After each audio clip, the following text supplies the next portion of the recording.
오직 능력을 누리는 참된 길은 합당한 정상적인 교회 생활을 하는 것인데, 교회 생활의 세 번째 요소는 바로 우리 모두가 하나됨을 지키는 것이다.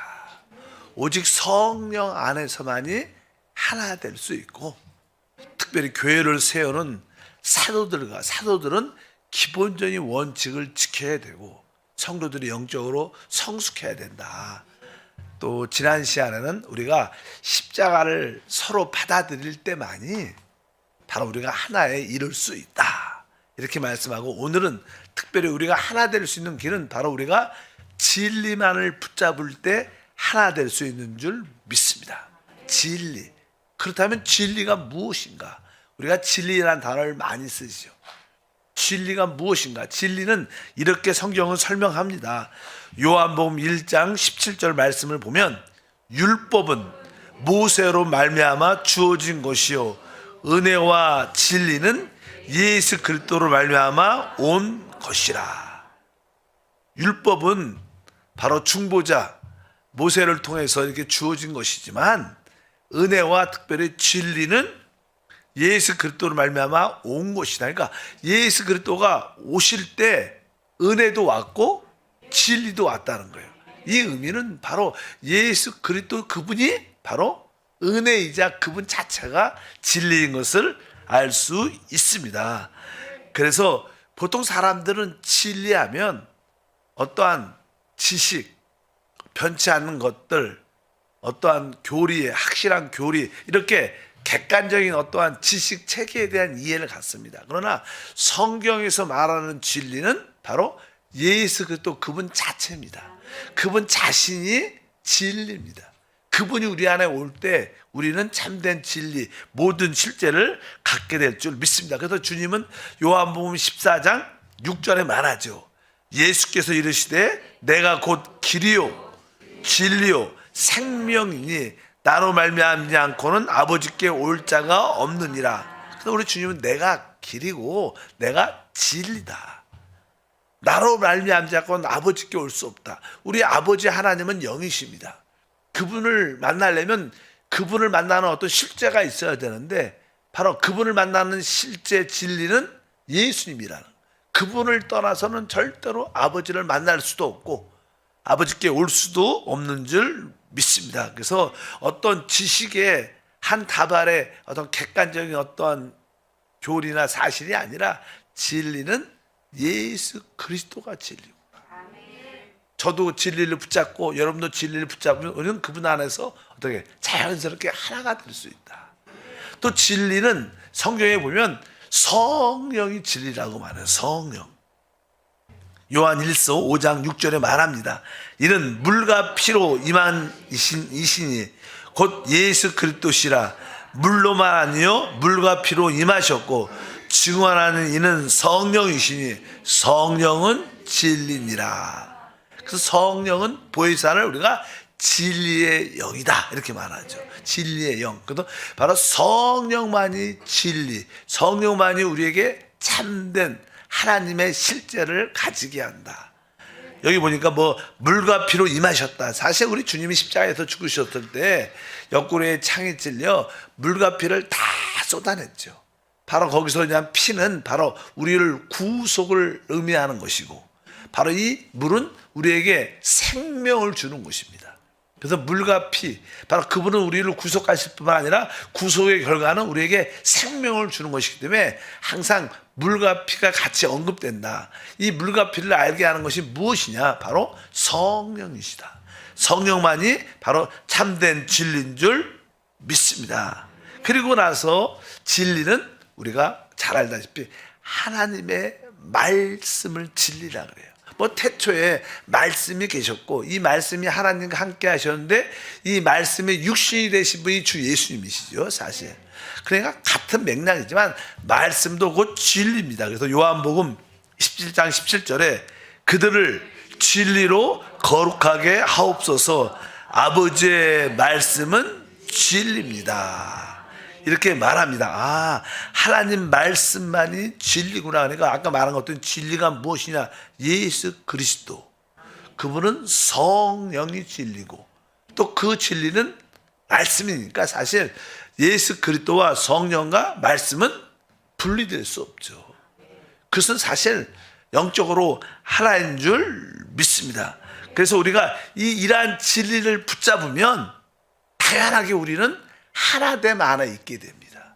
바로 그리스도를, 성령을, 하나님 말씀을 붙잡을 때 하나가 될 수 있는데, 요한복음 17장 8절과 18절 말씀을 읽어보면, 나는 아버지께서 내게 주신 말씀들을 그들에게 주었사오며 그들은 이것을 받고 내가 아버지께로부터 나온 줄 참으로 아오니 아버지께서 나를 보내신 줄 믿었사옵나이다. 아버지께서 나를 세상에 보내신 것 같이 나도 그들을 세상에 보내었고, 이렇게 말씀합니다. 바로 아버지께서 내게 주신 말씀을 그들에게도 주었다, 이렇게 말씀합니다. 이렇게 말씀하면서, 그래서 당연하게 아버지께로부터 내가 이곳에 온 것을 아는 것처럼 나도 그들을 바로 보낸다, 이런 뜻을. 사실 우리는 세상에 살지만 주님이 우리를 이 땅에 보내셨어요. 이건 왜 원래잖아. 우리는 주 예수를 믿을 때 진리, 그 말씀을 받은 자들입니다. 그래서 여러분들이 바로 예수를 믿는 것은 바로 하나님의 성령을 영접하는 것이, 한편적으로 하나님 말씀을 받는 거기 때문에 이 진리는 바로 우리에게 거룩함을 줍니다. 거룩함이 뭐냐면 세상과 구별되게 한다는 거예요. 우리는 세상에 살지만 세상과 구별된 사람입니다. 우리 주님도 이 땅에 오셨을 때 바로 그분은 진리로, 주의 말씀으로 이 땅에 오셨기 때문에 바로 그분은 세상에 오셨지만 세상과 구별된 분이셨어요. 그래서 그분은 우리가 이제 보통 진리, 구별됐거든요. 우리들도 이제 세상과 함께 있으면 우리는 하나 될 수가 없어요. 바로 우리들도 세상과 어떻게 구별돼야 돼요. 거룩하게 돼야 됩니다. 바로 그렇기 때문에 바로 주님이 우리를 보내신 것이 바로 그 진리의 말씀 때문이고, 바로 그 진리 때문에 우리는 세상과 구별됐기 때문에 자연스럽게 우리는 하나 될 수 있다고 말씀을 하는 것입니다. 그래서 21절에 17장에 아버지요, 아버지께서 내 안에, 내가 아버지 안에 있는 것 같이 그들도 다 하나 되어 우리 안에 있게 하사 세상으로 아버지께서 나를 보내신 것을 믿게 하옵소서. 그러니까 아버지께서 그 아들을 이 땅에 보내신 것처럼 이제는 주님이 우리를 이 땅에 사실 보내신 것이다. 왜? 우리에게는 뭐가 있기 때문에? 진리의 말씀이 있기 때문에. 우리는 세상과 구별되기 때문에 바로 우리는 그 안에서 하나 될 수 있다. 이렇게 나는 요한복음엔 주님께서 우리 가운데 말씀하는 줄 믿습니다. 그래서 우리는 세상과 구별된, 분별된 모습이 있어야 돼요. 그럴 때 우리는 교회 안에서 어떻게 하나됨을 가질 수 있다. 그래서 진리 안에서 우리 모두가 하나 될 줄 믿습니다. 그런데 왜 교회가 이 하나됨을 갖지 못할까? 뭐 같은 맥락이지만 교회가 하나 되지 못하는 여러 가지 교회의 상태들이 있죠. 교회가 뭐 타락을 하기 전에, 교회가 타락하기 전에 교회는 먼저 이렇게 하락을 하죠. 영적으로 이렇게 내려가 침체된다 그러죠. 영적으로 침체되다 보면 아주 타락을 하게 되는데, 이제 교회가 이 하락의 길을 내려갈 때 대부분 특징 중에 하나가 바로 진리를 떠나게 된다는 거예요. 그래서 우리 교회가 영적으로 충만한 것을 어떻게 알 수 있냐? 바로 진리의 말씀으로 무장되면 우리는 당연하게 하나 될 수밖에 없어요. 아까 뭐 우리가 예수 그리스도로, 성령으로, 하나님 말씀으로 하나 되면 우리는, 교회는 성장하게 되고 강하게 되는데, 근데 이 진리를 떠나면 그리스도가 없고 성령이 없고 말씀이 없으면 그냥 자기 생각과 자기 지식만 남죠. 그럼 우리는 논쟁하고 싸우게 됩니다. 그것을 교회가 이렇게 하락한다고 표현을 많이 하죠. 원래냐는 디모데 후서 같은 경우에는 이 사도 바울이 기록할 때 그가 마지막 사역 뒤에 보니까 많은 교회들이 영적으로 이렇게 하락을, 영적으로 내려가는 상태에 있었어요. 그래서 다시 이들 교회를 돌이켜야 되는데, 그래서 이런 사역을 했지만 디모데 후서에 나옵니다. 왜 교회가 하락됐을 때 어떻게 해야 되는가? 이 마지막 시대의 그런 상황이죠. 2장 15절과 18절에 너는 진리의 말씀을 옳게 분별하며 부끄러울 것이 없는 일꾼으로 인정된 자로 자신을 하나님 앞에 드리기를 힘쓰라. 진리의 가나에는 그들이 그릇되었도다. 부활이 이미 지나갔다 하므로 어떤 사람들의 믿음을 무너뜨리느니라. 그러니까 너는 진리의 말씀을 옳게 분별하며, 진리의 말씀을 옳게 분별해야 된다. 뒤에 보니까 진리에 관하여 그릇된 자들이 많다는 거예요.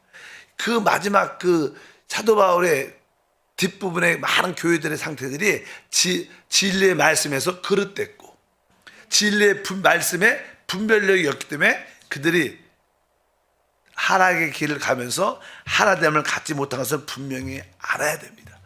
그래서 이 교회가 영적으로 다운될 때는 항상 진리를 강하게 붙잡지 못하게 됩니다. 이 마지막 시대도 참된 진리를 붙잡는 교회가 돼야 돼요. 그래야 우리가 이 교회의 하나됨을 지켜서 이기는 줄 믿습니다.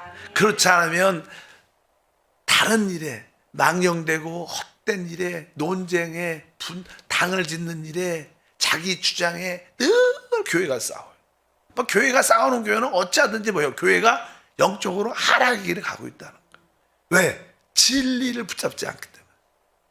우리는 진리의 말씀을 붙잡는 우리 모두가 돼야 될 줄 믿습니다. 특별히 사도 요한도 서신서 쓸 때 마지막에 그렇게 잘못된 교회의 상태에 대해서 다시 한번 이렇게 회복시키기 위해서 썼죠. 요한 3서 1장과 4절에도 그냥 교회가 하락의 길을 가니까 보수하기 위해서 이렇게 말씀을 합니다. 내가 내 자녀들이 진리 안에서 행한다는 것을 듣는 것보다 더 기쁜 일이 없도다. 특별히 교회에 어떤 문제점이 있을 때 진짜 기쁜 것은 뭐예요? 우리가 진리 안에서 어떻게 해요? 행하는 것을 볼 때. 진리 안에서 행한다. 이게 무슨 뜻인가? 아까 진리는 뭐예요? 바로 그리스도 안에서, 바로 성령 영 안에서, 말씀 안에서 모든 것을 행해야 됩니다. 그것만이 하나님을 기쁘시게 할 수, 그것만이 바로 교회를 회복하고 하나됨을 이룰 수 있다. 하나님, 내가 진리 안에서 행하게 하소서. 우리 한세교회 모든 성도들이 진리 안에서 행한다는 소리를 듣게 하옵소서. 그러면서 요한 2서에도 1장 1절과 2절 보니까 내가 참으로 사랑하는 자요, 나뿐만 아니라 진리를 아는 모든 자도 그리하는 것은 우리 안에 거하며 영원히 우리와 함께할 진리로 말미암이다. 계속 여기도 뭐예요? 진리. 교회가 회복되려면 진리로 돌이켜야 되고, 진리를 붙잡았는데 진리는 오직 예수 그리스도, 오직 성령, 오직 그분의 말씀, 그거 위에는 다른 걸 붙잡지 말고 우리가 돌이킬 때 바로 우리는 그 하나됨을 회복하게 된 줄 믿습니다. 따라할까요? 진리 안에서만이 하나 될 수 있다. 그러니까 뭐 이것을 먹어도 된다, 이것도 먹지 말아야 된다, 막 그런 거는 논쟁할 필요가 없다는 거예요.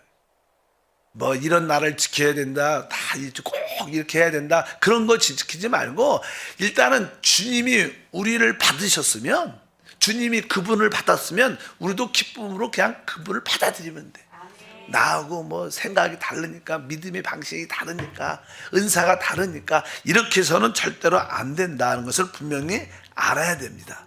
어쩌든지 주님이 받으셨으면 우리는 모든 사람을 받을 수 있는 마음을 갖고 있고, 왜? 그래야지 전체 하나됨을 가질 수 있기 때문에. 그래서 그냥 교회에 대해서 설명을 쭉 하죠.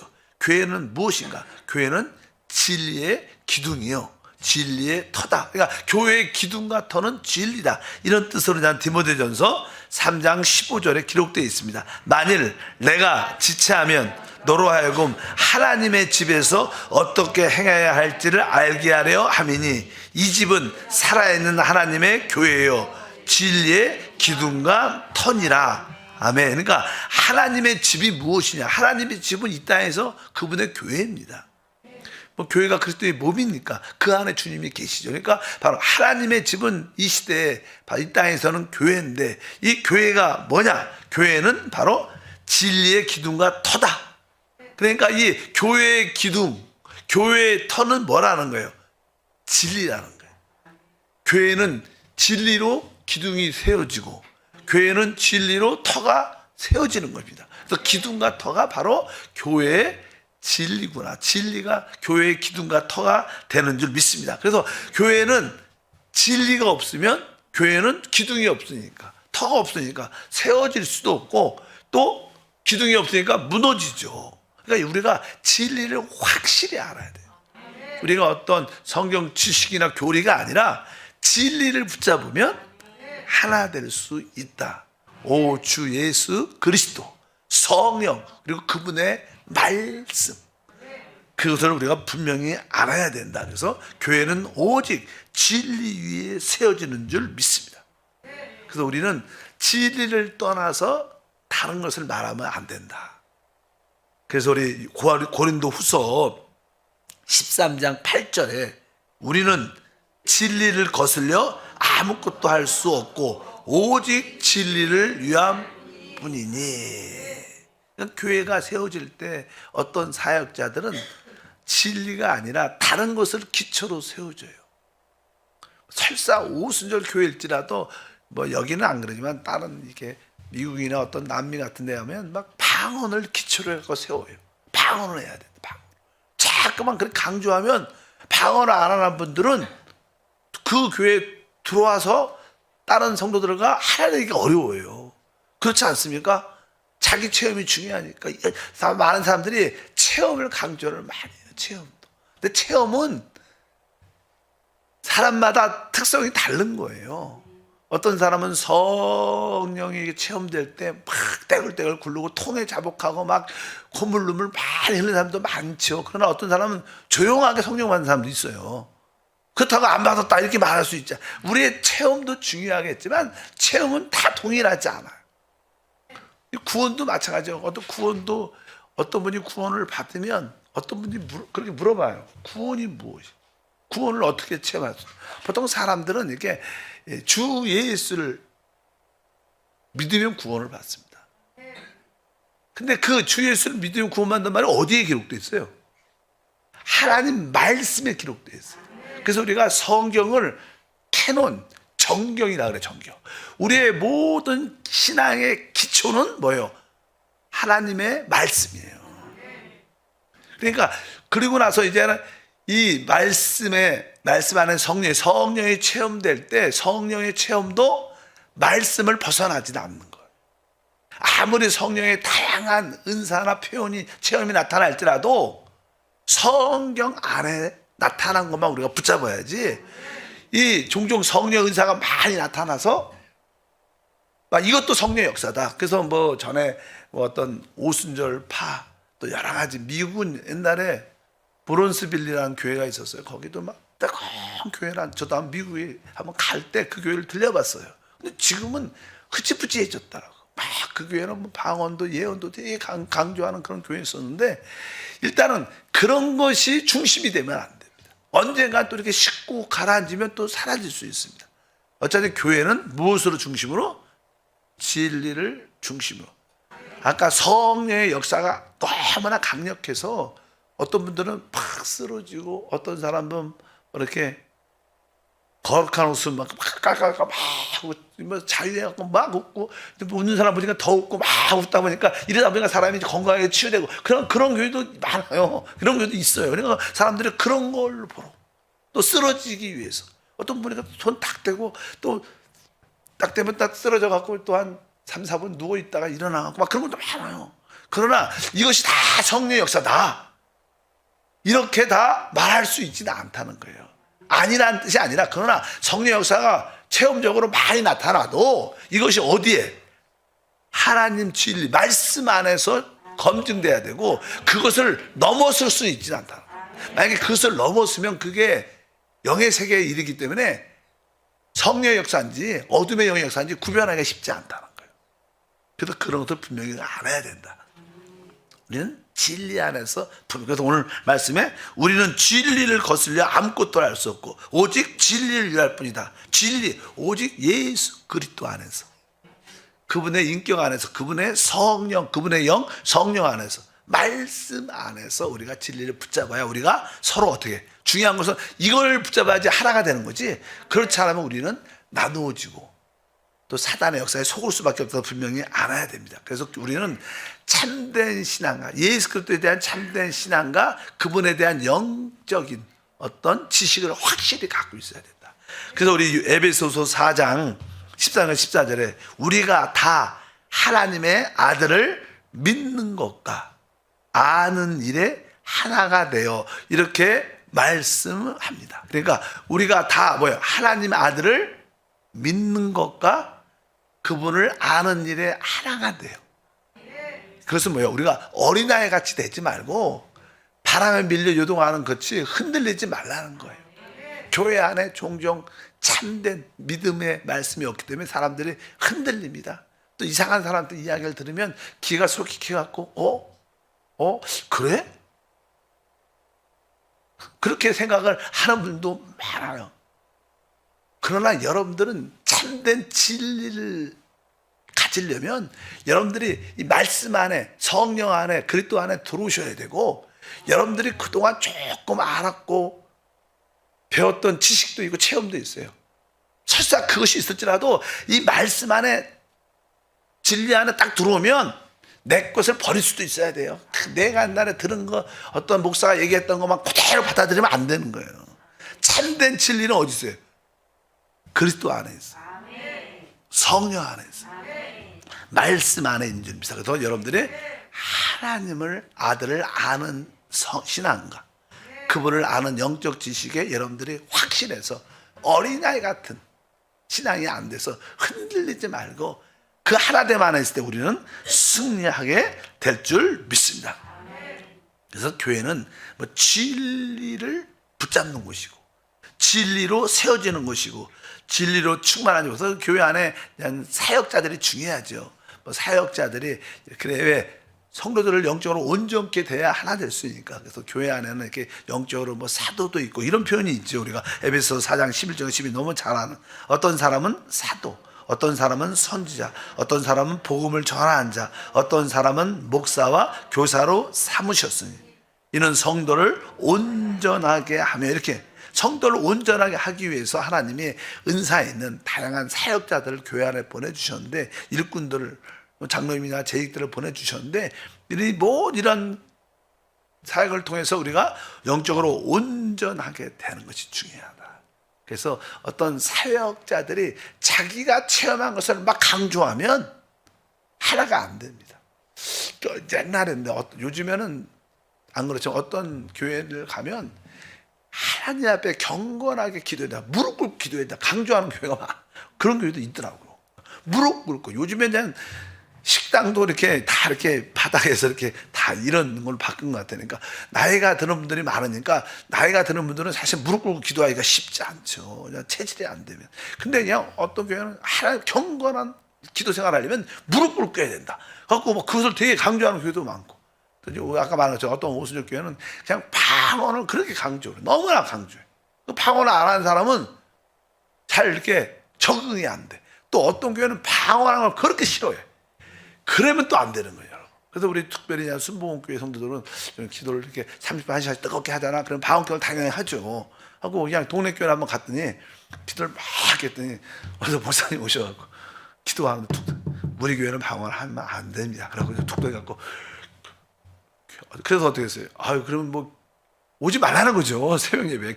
그렇게 기도하지 말라니까 그냥 그런 이 푸투서를 계속 조용히 목사한테 막 그냥 올렸어요. 그러니까 그냥 결국 어때? 지역마다 기도처가 하나 생겼어요. 알죠? 기도처가 하나 생겨갖고, 그래서 기도처가 생긴 거예요. 그래서 지금 기도처가 한 거의 몇백 개 이상 되죠. 각 교구마다 거의 하나씩 다 있어, 동네에. 그러니까 성도들 여의도가 머니까 조금만 예배조서 만들었고, 새벽 우리 거기서 위성 보고 거기서 기도를 마음껏 하라고. 뭐 방언을 너무 강조해도 무리지만, 너무 방언을 하지 말라 그래도 왜? 그러면 하나가 안 되는 거예요. 우리는 그런 것을 넘어설 수 있어요. 우리는 오직 진리를 붙잡고 진리 안에서만이 하나 될 수 있다. 우리의 목표는 어떤 영적인 체험을 붙잡는 게 아니라 진리를 붙잡는 것이 우리의 신앙생활인 줄 믿습니다. 그래서 방언을 너무 세게 말하신 분들은, 저도 좀 방언을 우리 교회는 대부분 하죠. 근데 사실 나는 방언을 왜 하는가? 어떤 목사님의 이야기를 들으면 방언을 왜 하는가? 사실 방언은 우리 어떤 잠재의식, 잠재의식도 어떻게 보면 영에 속한 요소예요. 영에 속해 있죠. 가장 깊은 곳에. 그러니까 자기도 모르죠. 잠재의식 가운데 있는. 그러니까 자기도 모르지만 그 무의식 가운데서 속한 것은 많은 경우에 영에 속한 일들이 많은데, 그래서 거기서 이제 하는 기도를 한 거죠. 방언은 무의식 가운데 나오니까 내가 무슨 말인지 몰라요. 그러나 방언 기도를 많이 하면 그런 언어들이 계속 이렇게 서로 이렇게 조합이 돼 갖고 나중에 이렇게 깨달아지면 우리의 생각 속에, 그래서 4차원 영성에 뭐가 있어요? 생각이라는 게 있어요. 방언 기도를 많이 하면 어떠한 생각이 떠오르고, 왜? 그런 방언 기도를 알지 못하는 기도를 하면 성령께서 그 의미를 알게 해줘요. 그 생각이 깨달아지면 그것이 뭐로 나와요? 입으로 나오죠. 우리가 생각한 걸 말하잖아요. 그러면 그것이 뭐예요? 언어, 말의 고백. 그래서 우리가 4차원 영성에는 꿈과 환상, 하나님 주신 비전이 받았을 때 금방 잘 깨달아지지 않아요. 이게 뭐지? 이렇게 생각이 많지. 근데 계속 방언 기도를 하면 그것이 결국 우리의 생각으로 이해될 때 그것이 말로 나오니까 이것이 하나님과의 교통이죠. 영적인 하나님과의. 그래서 방언을 많이 하면 좋다. 그래서 사도 바울도 나는 고린도 교회 성도들 너희가 하는 것보다 나 혼자 하는 게 더 많다, 이렇게 표현할 정도로 방언의 중요성도 강조하지만, 그러나 방언은 나의 덕을 세우는, 나의 영적인 성장을 위해서 하는 거죠. 그러나 이야기 앞에 나와서 못 알아듣는 방언을 막 하면 모르는 거죠. 그런데 우리가 앞에 나와서 여러분들이 종종 우리 간증하잖아. 이 간증은 하나의 작은 예언이죠. 간증하면 모든 사람이 알아듣고 깨달으니까 뭐가 돼? 다른 사람한테 은혜가 되고 믿음에 도움이 된다. 그래서 방언을 하려면 혼자 하고 앞에서 혼자 막 하지 말고, 그렇게 하려면 예언, 통역을 해서 해야 되고, 일반으로 예언을 사모하라, 간증을 사모하라. 그래야 성도들이 영적으로 도움을 받기 때문에. 그런 이야기는 아니지만 어쩌든지 여기 그런 내용으로 지나갔어요. 어쩌든지 교회 안에 어떠한 사도, 선지자, 복음을 전하는 자, 목사, 교사, 다양한 이 사역자를 주신 것은 성도들을 이렇게 영적으로 성장시켜서 하나 되기 위한 하나님의 길이다. 오늘의 핵심은 진리 안에서만이 하나 될 수 있다. 진리 아닌 것은 그런 거로 논쟁하지 말고, 진리 안에 있다면 우리는 서로 기쁨으로 받아들여야 돼요. 하나님 기도합니다. 우리 교회가 하나님의 뜻 안에서 주님과 아버지가 하나인 것처럼 우리도 주님과 하나 돼서 진리 안에서 참된 누림을 갖게 하옵소서. 주 예수 이름으로 기도합니다. 아멘.